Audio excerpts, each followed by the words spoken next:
Hi everybody, welcome to Christian Homestead. My name is Jared. In this video we're on the grounds of the Independence Visitor Center, and a few days ago I was driving by here with my family and saw all these pallets of, I don't know exactly what it is, but some kind of construction roofing material, and it just really sticks out as you're driving by. We were driving by on that street over there, river, and I wanted to go and check out what it was. I actually went to go do that yesterday, and I was recording a video, and I was about 5 minutes in or so, and I was like starting to speculate as to what they're doing. And then I was like, oh yeah, I need to just go inside and go talk to the missionaries. And so I did, and it turns out that the roof of the visitor center needs some repair, but they're not just doing like a basic repair, they're just doing the whole roof. I don't think there's going to be any dramatic changes necessarily, but I guess it's going to be a complete job, like a 100% redoing the roof. But it's just been crazy to see all the things going on in this area. There's been all this renovation over there at the Community of Christ Temple. They redid their stairs, and more recently they've been like doing some kind of maintenance with the tiles up where the labyrinth is. And then they're still working on the auditorium. There's still scaffolding, and there's still guys, you know, workers doing something up on the roof of the auditorium. And now I guess it's the Independence Visitor Center's turn. My first clue as to what they were doing was this, where it says Roofers Mart. But then yesterday, like I said, I was recording, went inside, talked to the missionaries, and I saw somebody that I knew, that I met last year in Utah. His name is Stuart Edgington. He has a YouTube channel called Stuart Edge, and he was in Nauvoo, and then he was supposed to fly back to Utah, and he missed his flight. He was having some like spiritual experiences and stuff, and because of that he basically missed his flight, and so he decided to come down here. And I was just here on the day that he happened to be inside the visitor center, so we hung out. You can go to my social media, Facebook, Instagram. I took a picture with him, and it was a really good spiritual experience. We ended up going to the 8 Witnesses Monument in Liberty, and we were looking at the monument, and one of the sides talks about the first stake presidency and high council in Missouri, and my great-great-great-great-grandfather Levi Jackman was on that high council. And so I didn't learn that until just like a month or two ago. I pointed that out to him, and he's like, my great-great-great-grandfather was with Levi Jackman when they first entered the Salt Lake Valley on you know, Pioneer Day 1847. And so we just had a cool moment, and I don't know, it was just, you know, it's never by coincidence. I'm so glad that I ran into him. So that's why I'm doing this video today.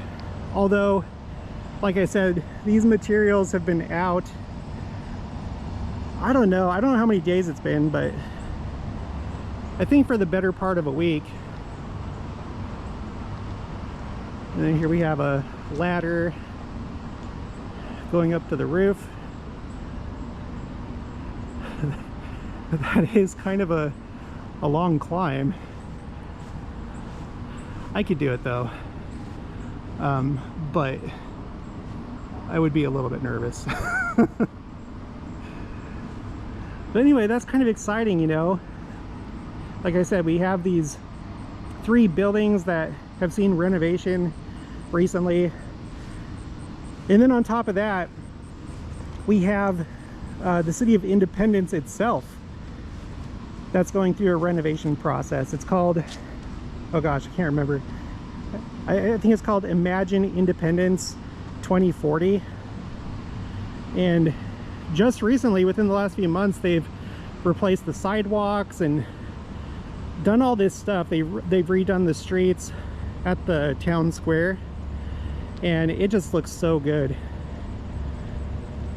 And I mean, you know what I think? I tend to think that all these things could be, without them knowing, part of getting this area ready for Christ when he comes, making it look as good as we can in practical ways.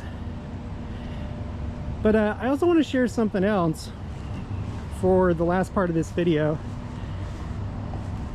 I guess it was, man, my memory is so bad. You guys, this is why I have spreadsheets, because I can't remember anything. I can't remember if it was not last Saturday, but maybe the last Saturday before that. We had a priesthood session, or like a priesthood meeting, and then there was also a Relief Society meeting over here at the Independent Stake Center. And I don't know about the Relief Society meeting because my wife wasn't able to go to that, but in the priesthood meeting, all the speakers had the assigned topic of fasting. And I don't know, it just resonated with me. It kind of cut me to my core because, full disclosure, it's been a little while since I've fasted. Okay, a little bit of a confession there. And so I figured, okay, well, there's a reason why the stake presidency was inspired to talk about this topic. These two meetings, they didn't go along with a stake conference. They were just like standalone meetings. And so I've decided to get into fasting, both for spiritual and also for the spiritual benefits as well as physical benefits. Hopefully you know that fasting is actually good for your body if you do it properly. And right now, as I'm making this video, and I'm not doing this to brag, I'm not doing this fast that I'm on right now necessarily for spiritual reasons. It's more of a for health purposes. Right now as we speak, I'm in a 48-hour fast. It's going to end later today, like around midnight is when I'm going to end it. But a 48-hour fast.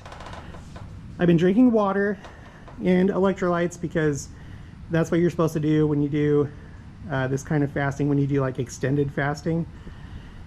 And I guess I would just like to encourage you, if you haven't been fasting, to do it. You know, do it with me.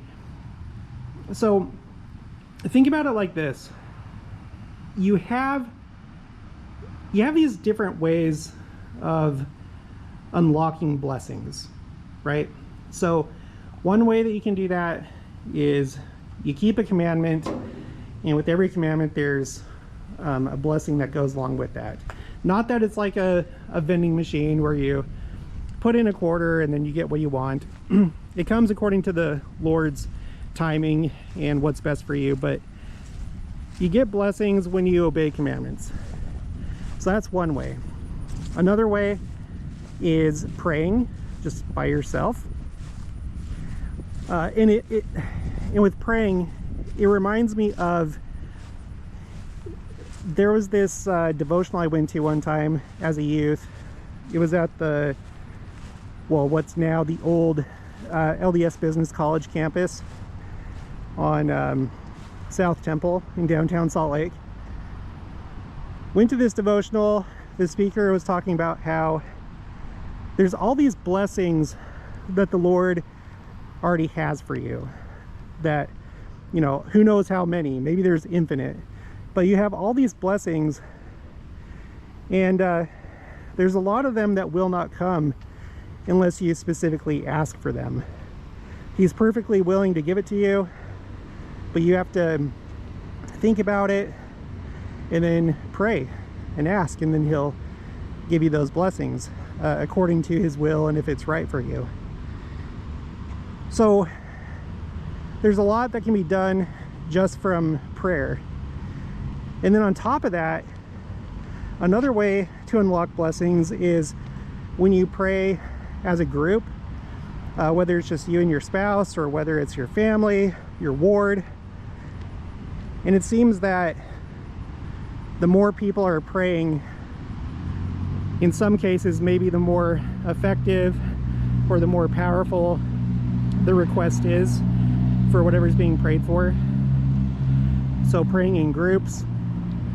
Of course, in the temple we have yet another type of prayer in the prayer roll, and that's another type of prayer that I'm sure unlocks yet another class of blessings. And then trying to think if I'm missing any. Well, beyond that, you also have fasting. And so it makes me wonder, as I think about it, how many blessings from fasting have I missed out on because I haven't been fasting? And you know, I didn't do a study to prepare for this video. Maybe I will in the future, but you know, pull together a bunch of scriptures and quotes. But it seems like, just from, you know, my experience in the church, being a lifelong member, it seems like fasting is a very powerful way to pray. You know, you should fast when there's something really important going on in your life. Maybe when you're about to make a big decision, you know, who to marry, where to go to school, if you should move, if you should take a job, you know, so on and so forth. And I just wonder how my life could have been different by fasting. So I'm gonna do it.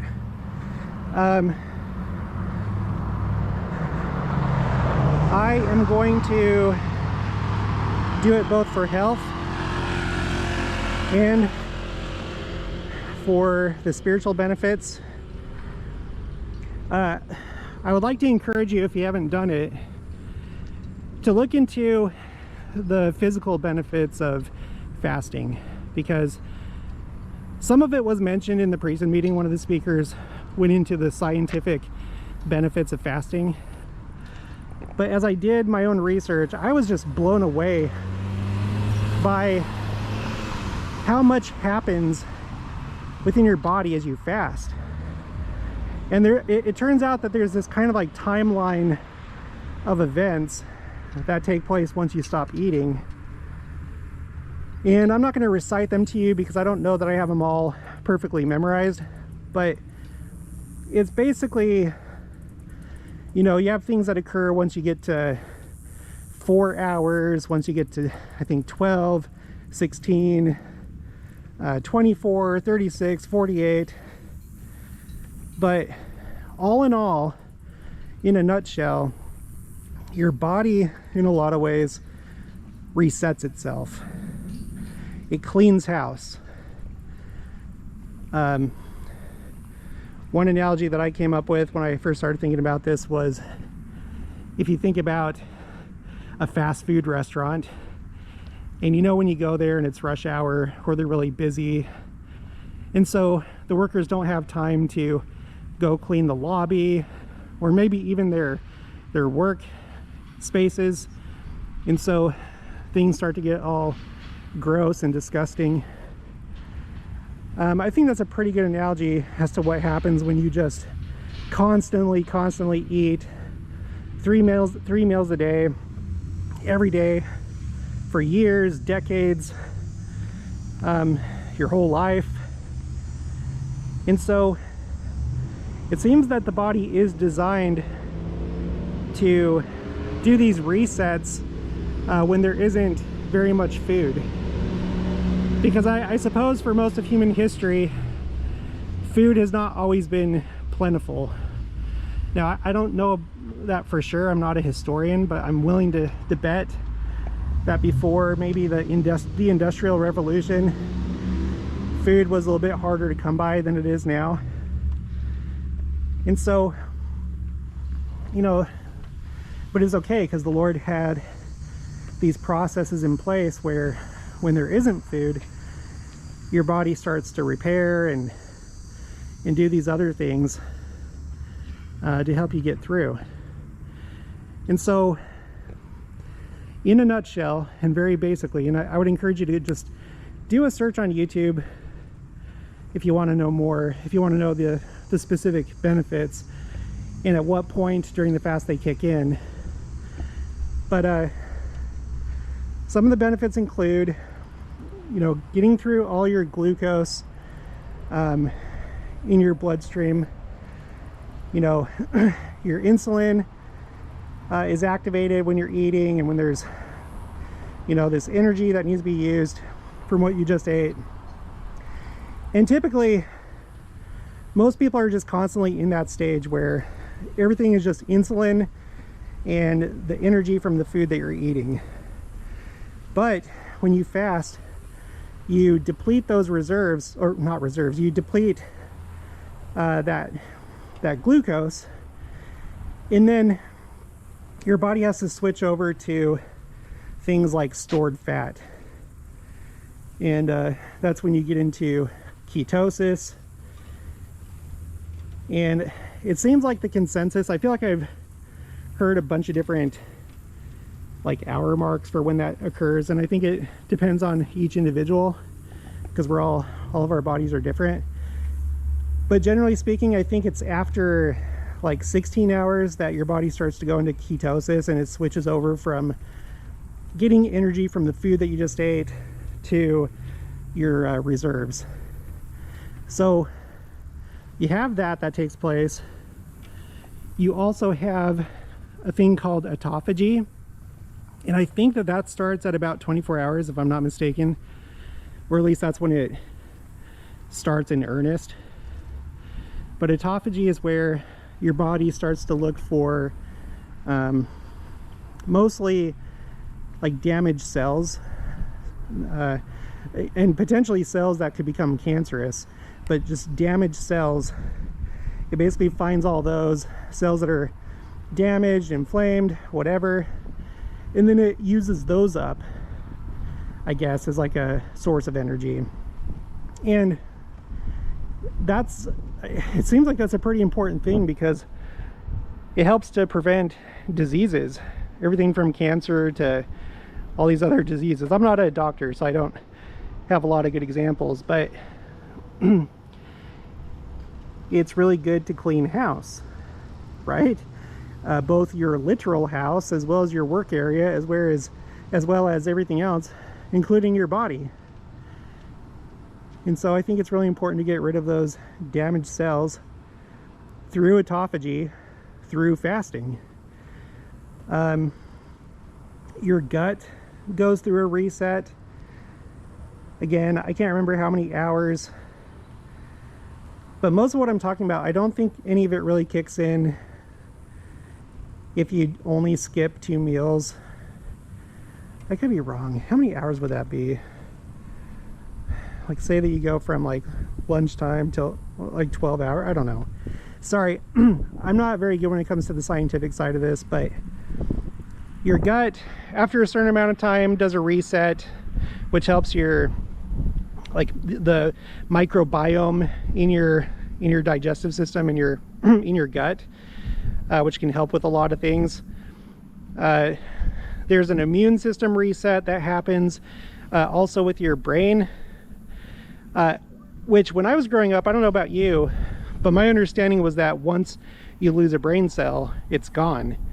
I'm pretty sure that's what was being taught when I was younger, like when I was in junior high, high school, something like that. Well, it turns out that with fasting, I guess there's brain cells that can be created, repaired.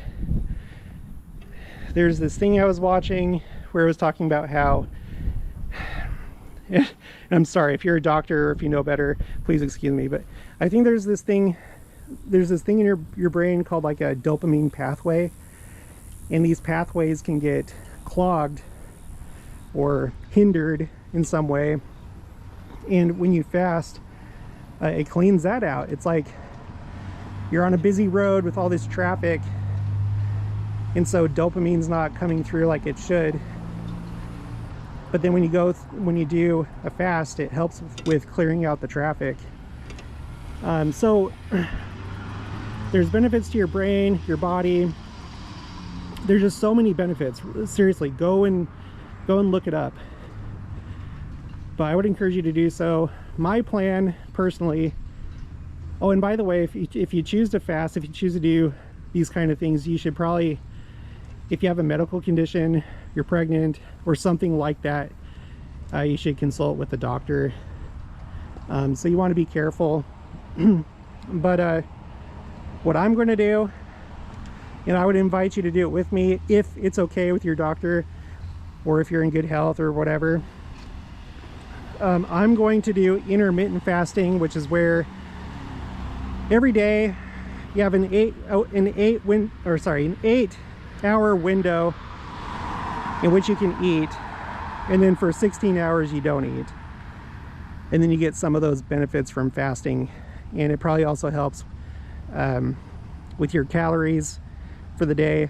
Of course, you can't just like pig out during those 8 hours, but that helps, I think, with calories, as well as some of the benefits of extended fasting. I'm going to do that every day. It seems like there's a lot of people that will do like a 24 or 36-hour fast once a week, and then a 48-hour fast like what I'm doing. What I've heard, just in general, it seems like maybe once a quarter or something like that. Of course, everybody's different, and you don't want to overdo things. And I'm going to feel it out. Maybe I won't stick to that plan, I don't know. But I am definitely going to change my life, and then probably couple a lot of these fasts with prayer. And then I'll probably also do the type of fasting that we do for Fast Sunday, where you don't eat or drink, because all these other fasts I'm talking about, you do drink. Like, you need to stay hydrated, and you need to have electrolytes, because, well, just basically as you fast you lose water. So, but for, you know, fasting for Fast Sunday, I don't think you really need to do that. You just abstain from both food and drink for 2 meals. So I'm really excited. I feel like my body already feels better. I know it's a good thing. You know, one thing that I really want to do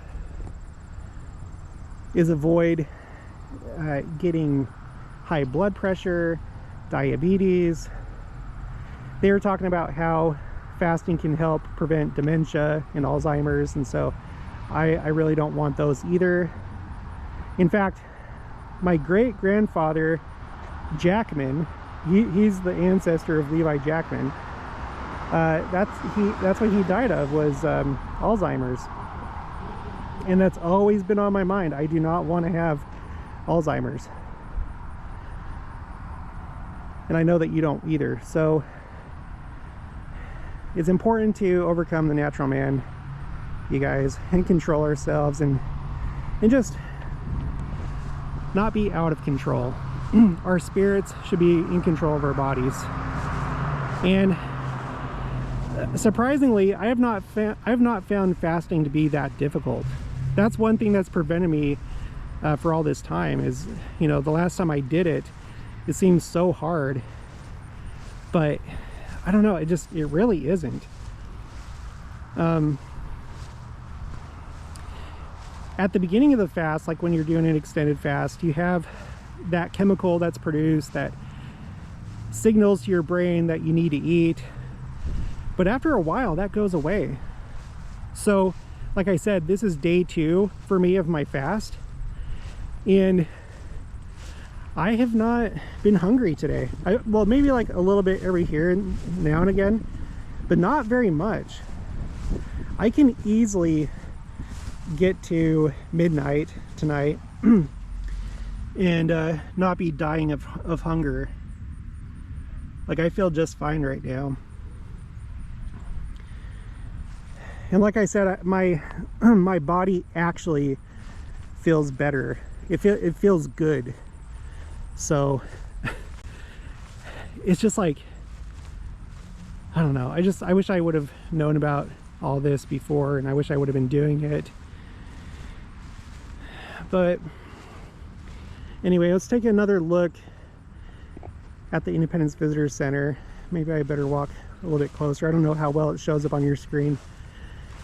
But you see the orange cones up there, and then it's roped off. I highly doubt that anything really dramatic is going to happen with the roof. Although that's, of course, what I would like. I'm sure most of you too. But yeah, I think they're just gonna, you know, maybe it's like leaking a little bit. Maybe it's old, and so they're just gonna do it all at once, do the entire roof, and then it'll be good for however long. At some point though, I anticipate that it's going to be renovated and turned into a temple, because that's what it was built to be. Right now it's being used as a visitor center, but it's supposed to be one of the 24 temples. I mean, I can't wait to see that day, to see what that actually looks like, you know. But we have a little bit of an idea. The visitor center was built according to the dimensions that were revealed to Joseph Smith. So you have that. You can also get a sense of the dimensions over here, because they have those stones that mark the corners of the temple. So we have 2 examples, and I don't know. Now, I mean, this isn't even speculation. I don't think that this is what's going on, but it would be really exciting if this was like the beginning of renovations to turn it into a temple. When you look on the Joe Smith Papers website, the temples are supposed to look like the Kirtland Temple. That's, when you look at the drawings, that's what they look like, the Kirtland Temple. I don't know if that's what has to happen, like to the exterior.